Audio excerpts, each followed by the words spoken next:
Here's the truth. You don't have to feel motivated to get moving. In fact, waiting around for motivation might be the very thing holding you back. In this episode, we're talking about why motivation disappears, what's really behind it, and how to spark it again in ways that actually work. Stick with us. This one might just change how you think about getting things done. Hey, I'm Morgan. I'm Chris. Welcome to the Midlife Mud, where we promise to bring the real shit, all the grit, and pretty much zero clue about how to deal with this crazy phase of life. And by the way, because this is all about feeling less alone, what we want most is to connect with you. Absolutely. So take a few seconds and visit themidlifemud.com and join our community. And you'll stay up to date on all the dirt. And even better, become a part of the conversation. We can't wait to see you there. All right. Tighten those boots and let's get muddy.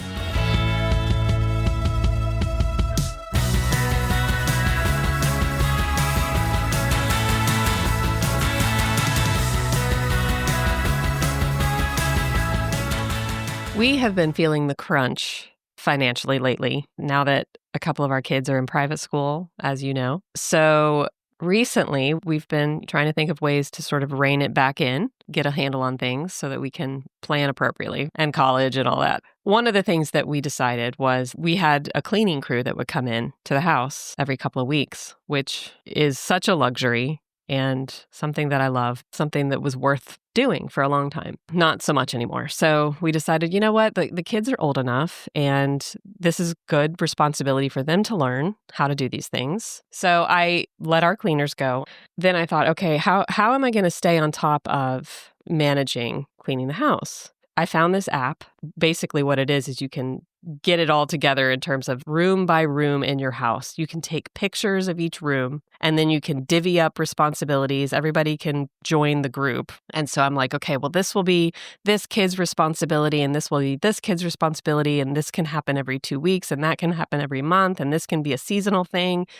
I mean, I started going crazy. Like I got really excited, thinking this is going to solve the problem. This is going to organize our whole lives. And I spent like an entire day setting up this app and getting the kids on board. And the first Sunday that rolled around that had to do all this cleaning, it was great. I showed our youngest how to do all these things and she was actually pretty excited about it. I thought, well, this is going to be so great. That was 2 weeks ago. It has totally fizzled out since. Here we are. I spent all this time. I just cannot get myself to get everybody in line to do what they got to do and stay on top of it. That's what I wanted to talk about today is how many times do we have that story of like, we'll start off something all in and then just totally lose the motivation to keep going. Motivation.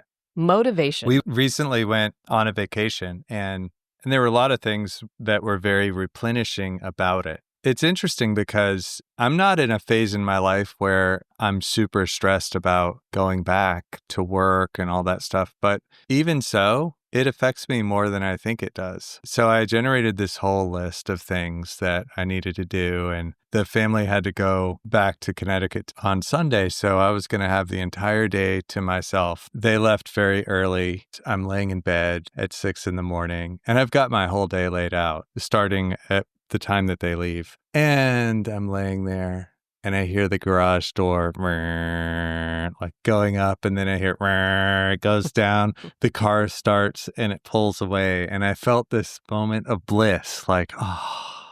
And I immediately thought, I just want to lay here all morning and watch Netflix. And then this other voice is like, damn it, Chris, get up and start doing your fucking list. I did beat the temptation on that day, but what is that? I know that if I did that, I would feel like shit and I would shame myself and beat myself up. After the fact. In the moment, you'd be like, this is great. This is great. This is amazing. And I think, especially being in midlife with all of the responsibilities and the stuff that's going on, it is really easy to lose motivation. I don't necessarily have any ideas on how to get it back, but I wanted to explore what is it that we really believe about motivation and about needing that, and what could really be true. So let's start off. What is motivation? The definition that the dictionary gives is the general desire or willingness of someone to do something. Yeah. I was actually going to say it's the ability to summon the will to do something. Oh, I think the desire part is important. There's the want. Well, the desire comes before summoning the will, right? Yeah. You have to identify what it is that you want, but then you have to do it. I feel like lately I walk around a lot with this mantra in my head that is, I don't want to. I don't feel like it. I don't want to. All day long. That's what I feel like. Okay, well, now I got to do this. In my head, my answer is, I don't want to. You know? So I'm constantly walking around fighting against this lack of motivation to get through my day, which is so frustrating. You know? Yesterday, I was on a long bike ride. I got to the absolute furthest corner of the loop, farthest from home that I was going to be. And then my brain started going, yeah, you're too tired to do this. And I'm like, you don't have a choice. You have no choice.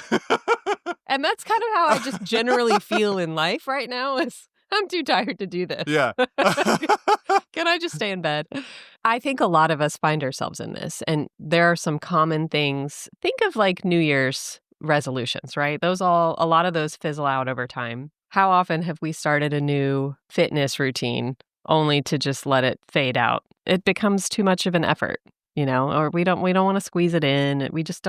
We lose the motivation and we don't get the immediate gratification of the payoff. And so we just let it go. Yeah, I've got this like long game, short game thing going on where fitness is an example of a long game thing. You have a fitness goal and that's not going to happen in 24 hours or a week or even a month a lot of times. So that's the long game. And the short game is, this sucks. I have to get up and pack the lunches and get the kids off to school and get myself ready for work and whatever. Right. There's a reality of the stuff that has to get done. Yeah, that's like the running daily tick list. You mentioned packing school lunches. Have you ever seen those reels that the mom that's packing the lunch for her child on the first day of school and it's all homemade everything and perfectly cut into little triangles and the crust is cut off and and then at the end of the year they're literally tossing a brown banana and a bag of chips in a bag and they're calling it a day. While we're talking about school lunches, when we were growing up, did you get the frozen sandwiches? The frozen bologna sandwiches with mustard? I must be really scarred by this. But Mom, I totally get it. I totally get it. I do too. But the bread was really soggy. They were nasty. I still can't. Bologna. Bleh. That was a total example of Mom finding a hack to still do the lunch, but not have to get up every morning and all that kind of stuff to do it. So I can appreciate that. That's totally my lane, and we'll talk about that a little bit more later. So I was just thinking about, I love mowing the lawn. Now, what's wrong with you? I am not an anal retentive lawn guy. I'm not. But the reason why I actually enjoy mowing the lawn is there's such a payoff at the end. I mow the lawn and I immediately put the lawnmower away and go out and stand in the driveway and revel in the lawn looking good. That also, cut. By the way, is how you know you're old. God. You know those commercials? Is it for Progressive? I can't remember. The guy's like trying to teach you not to be your parents. Lawn care is not a hobby. Repeat after me. But yes, the immediate payoff, being able to enjoy it, right? That's why I like checking things. I love having an actual list that I can check things off because it feels so gratifying. So a lot of the New Year's resolution type things would fit into what I was calling the long game. So there's no immediate payoff usually. And then it's just fuckery. Like, how do we keep ourselves moving? It's hard to stay motivated on the big stuff when you have all this naggy stuff that has to get done somehow every day. The other reality is if we set some sort of personal goal, I'll stay with fitness because that's one that comes up a lot. That takes time. And so not only do you have to deal with your own motivation, but a lot of times you have to deal with other people in your life saying, do you really have to do that today? Like, come on. Do you need to spend an hour for that? Another common word that comes up as we're talking about this for me is just procrastination. I'll do it tomorrow. Constantly moving stuff to the next day. The impact that can have. For me, at least, there's a building anxiety that comes with that. Yeah. And then that impacts the way that I operate doing everything. So I think it's pretty clear why we're talking about this. This is something that's really common. I think it also has an impact on the way that we see ourselves, which is important. How do you deal with it typically? In a very bipolar fashion. What is that bipolar fashion? I'm either really good and really on top of it, or I'm just nowhere to be found. Like all or nothing? It's all or nothing. So I'm constantly these days trying to stay on some sort of middle plane. My biggest focus is like my daily routine. I'm trying to allot time in my daily routine for all the things that I've identified as important, and then just stick with that. So for you, it's structure. I'm trying to make more structure, yeah. Because I will, when I'm in the low point of that bipolar zone, there is no structure. I am very much, from a young age, have been in the power through it, just power through it all the time. That is my mentality. I don't care if you don't feel like it, power through it. And that can pay off in some ways. It does, because you still get things done. But Jesus, I'm at a point in my life, I'm starting to hit a wall. I don't know how much more of that I have in me to just keep powering through. It's interesting when you talk about it that way, because there is an element of powering through I believe is important. I do too. You have to have some of that. There is a fine line. I think some of that comes from if you're powering through and there's really no value, or the thing that you're powering through on isn't really as important as you're making it, it can become a big problem fast. And we don't have the luxury of devoting all this time to one singular thing. We have a lot going on right now. We have to spread our energy in multiple different places. There's a finite amount of it, of this energy, right? Yeah. And this desire. I think before we start talking about what might really be going on for some of us, because what is this lack of motivation? Where does it really come from? I think it's important to consider, what are the stories that we make up about motivation? How do we look at it? How do we view it most often? These common misconceptions that we have about it, I think, influence the way that we feel and interact with the world. For instance, one very common one, I think, is that people buy into this idea that you have to have motivation in order to act. Motivation comes and then you act. That's a total falsehood. To your point about there is some element of powering through a little bit. Like, you got to do a little bit. Well, sometimes a lot. Like, I actually had to pedal my ass all the way home the other day. Right. But there is this concept, when I was researching this a little bit, there's a concept called behavioral activation, and they use it in cognitive behavioral therapy a lot. And that is that you first take action, and it can be a small action, and maybe it's a series of small actions, but you have to take action first, which then leads to some element of success, some sort of small payoff. Now, no, it may not be the six-pack abs, but maybe it's, wow, I feel better today because I worked out, something like that, which then gives you some degree of confidence, which then breeds motivation. So it's actually acting gives you motivation. The risk of buying into this, well, I have to wait to be motivated to do this thing, is basically just going to keep you stuck. How many times has that happened? Yeah. It's happened a million times for me. So many times in my life, people have imparted that wisdom of, if you feel stuck, just do something. Take a step. Do something, and just keep doing something, even if that something doesn't quite work out the way you thought it did, or just keep doing something. Because if we do nothing, then what do we get? Nothing. So that's probably part of what happened to you. Was it yesterday? When you say they left, you're laying in bed and you could have just, did you notice that once you got up and you got going, did it get to be easier? Did you feel more invested in it as you were going along? Well, what happened is the inverse, emotionally anyway, of what would have happened if I had just stayed in bed. I felt much better that I had done the things that I committed to myself to doing. Was there ever in the middle of all that where you were like, I feel a little bit more ready to do this? Did the motivation drop in a little bit? Yeah, it's kind of a tear the tape off sort of thing. I just have to get into the thing, and then I'm usually okay. But it's that initiation, getting into whatever the activity is, and the first 5 to 10 minutes of it where I'm at the highest risk. And then I start to feel like, okay, I'm doing it now. This is good. I think this one sort of comes naturally for me. I'm a doer, very much by nature. And so I like to be in action most of the time. Again, that can be great to a point. We'll kind of talk about the flip side of this in a little bit too. But another common trap we put ourselves in, we tell ourselves, well, if I really cared about this thing, then I'd be motivated to do it. So I must not really care. If I really cared about parenting my kids in this way, then I would do it. And I'm not, so I must not be a good parent. I mean, that can go into a shitstorm of a shame spiral. Yeah. When in reality, what could be going on is that you're burnt out, you're tired. We're calling our fatigue apathy, and it's not. Right. I mean, one thing that could be a little bit dangerous about what we're talking about from my perspective, I'm not saying that unstructured time is a bad thing. Actually, just like your thing is powering through, for me, when I allow myself some unstructured time, that is when I'm the most creative.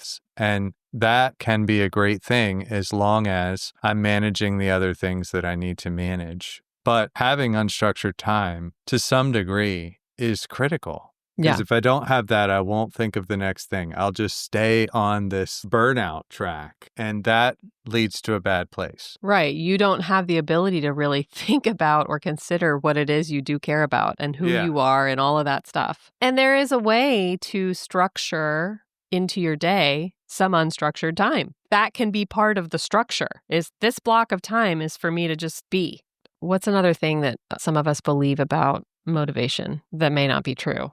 I tend to beat myself up a lot with motivation, and it looks like a self-talk that says, I'm a guy that just can't get motivated. Therefore, I'll never be able to do this. It just kind of goes into that negative cycle. You have a belief about yourself and who you are. Motivation is not part of who you are. Right. And it, quote unquote, should be for you to be able to accomplish XYZ. I can adopt that belief. I don't always live there. Right. But that's the negative side of motivation. I start doing the woe is me. Oh, look at all these other people that are so motivated. They can get up and they have all of these things that they're doing every day, and they're moving forward and they're making progress and they've achieved all this stuff. And the thing about achieving some of these long goals is that it usually doesn't feel like you're doing jack shit except just running around in a circle until someday where you just cross some imaginary line and then it feels like, oh,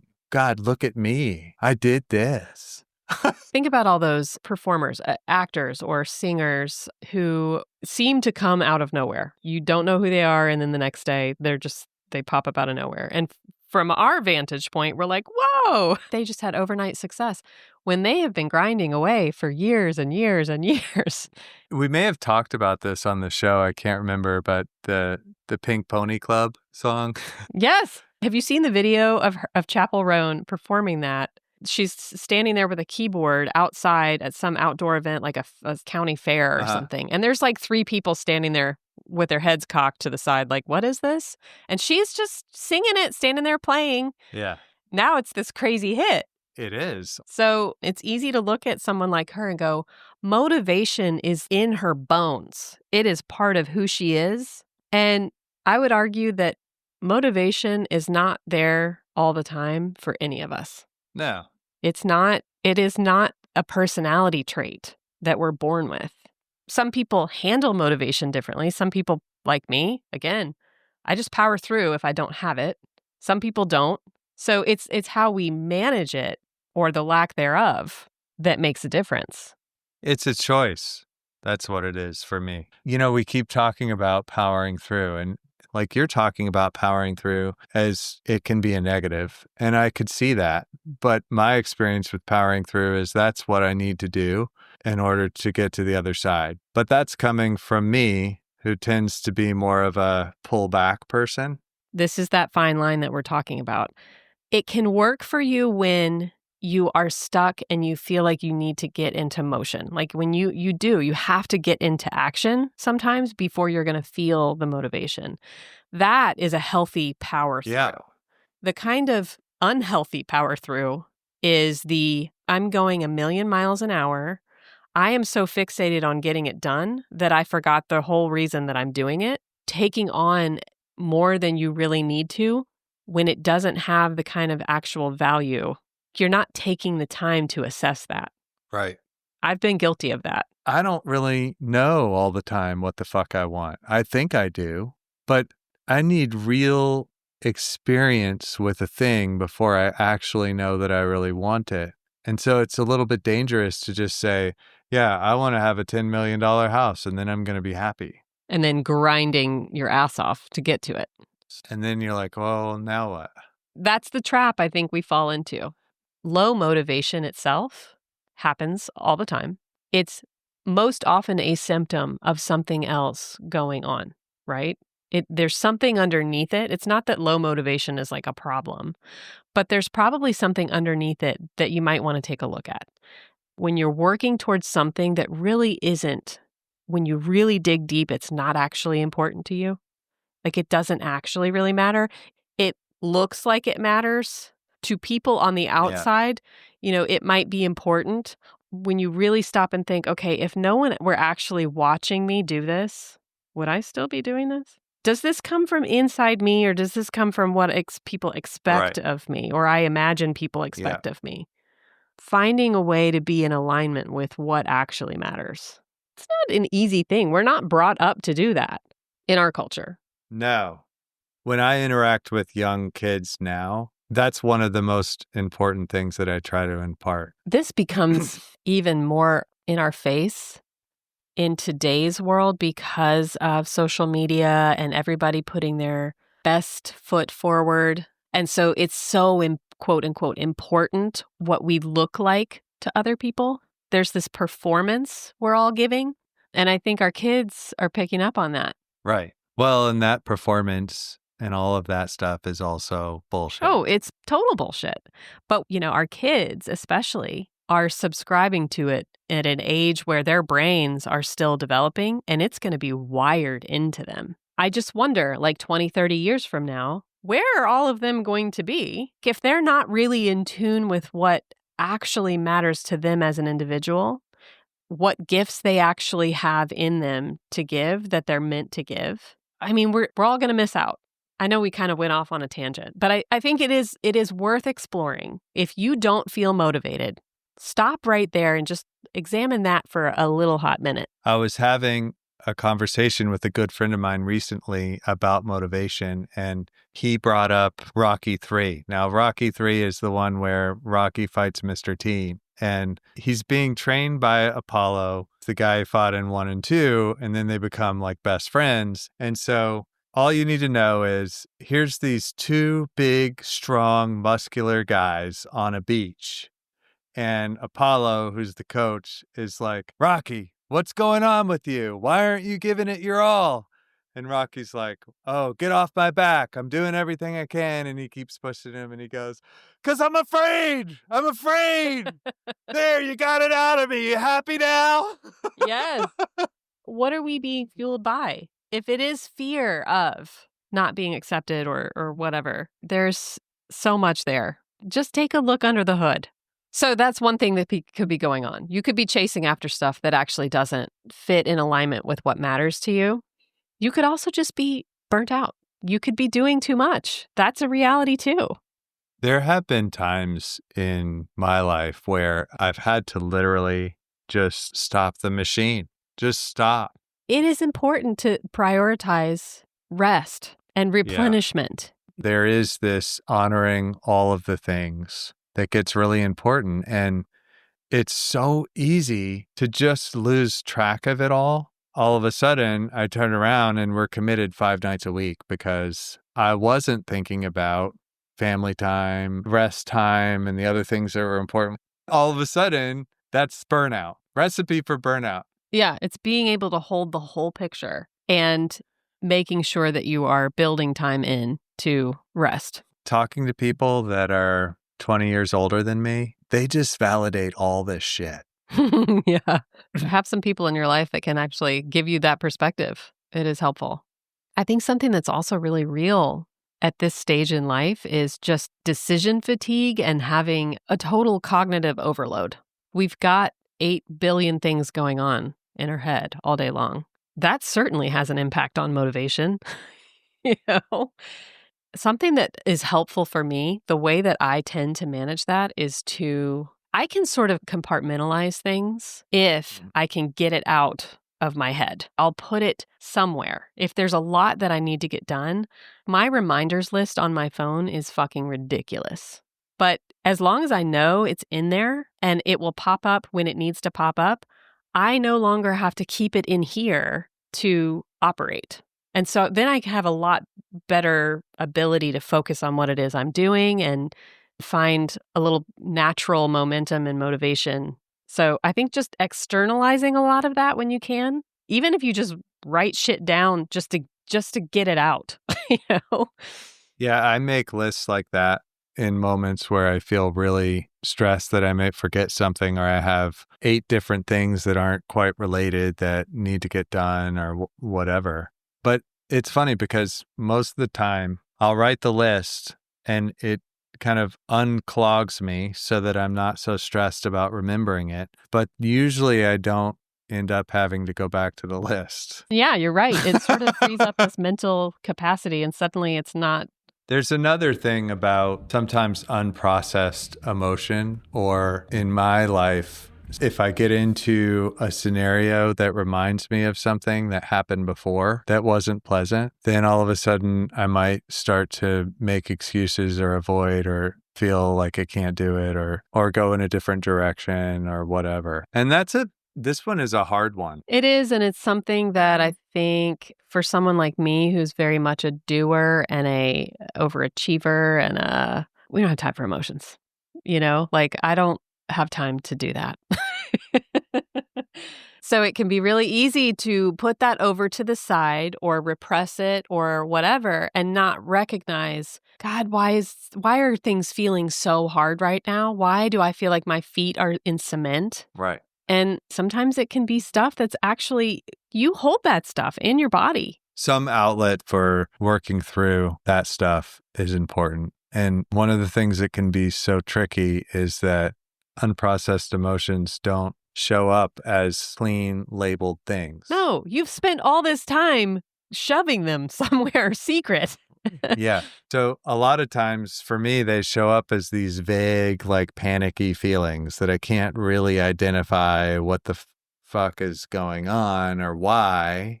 It's like an undertone. Yeah. Another total reality is hormonal shifts, especially for women. Probably happens with men too. But let's just be fucking real. Like, shit hits the fan when you get into the menopause stage and perimenopause. And that can certainly impact motivation and energy levels and all of that. And so maybe it's worth going to a doctor and saying, hey, like getting your levels checked, just understanding what's really going on physically. And for that matter, devoting time and effort to just taking care of your body, you know, get good sleep, eat well, all that bullshit, all the usual stuff. Especially when you have hormonal changes happening, you've got to be prepared to support that. So I'm the elder in the current extended family situation with my partner and her family. I am 48, and the rest of the in-laws and siblings and such are probably 5 to 10 years younger. And there's some sort of threshold that I've crossed that those guys haven't crossed yet. Mm-hmm. I am acutely aware of the fact that I'm completely not going to be able to get where I want to get unless I have some structured things that I'm doing on a regular basis for my physical body, just so that I can function the way that I want to. You're past the point of taking it for granted. Yeah. Right? I just know, I know I have to do that. Right. And one of the guys who's 43 is the classic, I'm signing up for a soccer league. And another guy's like, I'm going to be in a softball league. And then 2 weeks later, oh, I pulled my hamstring. Yeah, that's Yeah. Welcome. You're part of the club now. Again, the motivation comes from a different place at this stage. We just want to be able to stand up, walk around, enjoy life a little bit. Carry the groceries upstairs. Yeah, I mean, it is very functional. So what's the bottom line? What are we taking away? What's the micronutrients here? Motivation is not usually a shiny thing. It's something that I've got to manually kickstart. Yeah. For me, it's understanding or accepting that motivation is not always going to be there, and that's totally okay. And that doesn't say anything about who I am as a person. But also, powering through for the sake of getting something done isn't always worth doing. So taking the time to really look at what it is I'm trying to get done and why that's important. And if it's not, letting it go. Yeah. Well, I'm thinking about the workout I got to go do. Oh, it's really I fun. don't want to do it. You're going to love I it. don't want to. Yeah. But I'm going to do it anyway because this one is It's worth fast. it. This one is worth It's it. fast. Okay, good. All right. We will see you next time. In the mud. In the mud.